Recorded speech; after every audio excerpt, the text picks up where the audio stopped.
Bonjour à tous. Et à la une, les altermondialistes qui se mobilisent à Nice. Un contre-sommet pour s'opposer au G20 qui débutera jeudi à Cannes. Plusieurs milliers de manifestants ont répondu à l'appel des associations avec un mot d'ordre. Les peuples d'abord, pas la finance. Nous retrouvons sur place pour BFM TV Céline Bruel. Bonjour Céline.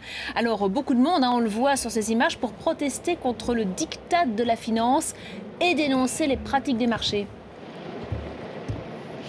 Oui, tout à fait. On attend des milliers de personnes ici. L'idée, c'est d'organiser un contre-sommet avant le sommet du G20 qui doit se tenir à Cannes jeudi.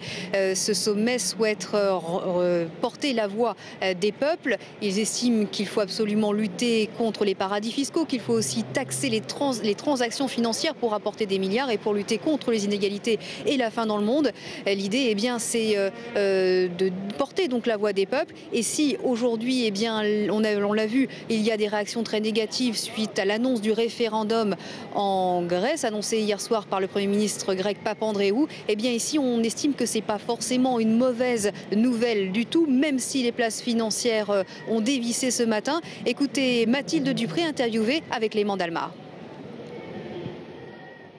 Aujourd'hui, confronté à des problèmes de dette et de déficit, c'est absolument crucial de faire participer les populations.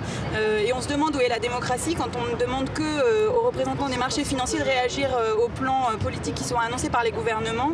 Donc l'annonce de ce référendum est une très très bonne nouvelle.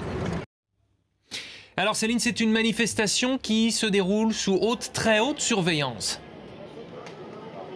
Oui, puisque pas moins de 2500 policiers ont été appelés en renfort pour encadrer les manifestants, pour éviter absolument tout débordement. Il y a également 2 hélicoptères qui survolent la zone pour repérer tout éventuel black bloc. C'est vraiment les anarchistes autonomes que l'on craint ici. Ce sont des personnes réputées assez violentes. 3 personnes ont été arrêtées aujourd'hui et placées en garde à vue. On pense que c'est des black blocs. Et puis il y a également 12 000 personnes déployées sur toute la zone entre Nice et Cannes pour éviter tout débordement avant le G20. Donc si Nice est sous très haute surveillance, Cannes est complètement bunkérisé. Il est très difficile d'accéder à l'endroit où va se dérouler le G20 qui ne se tiendra que jeudi. C'est donc vraiment tout le département qui est placé sous haute surveillance dès aujourd'hui.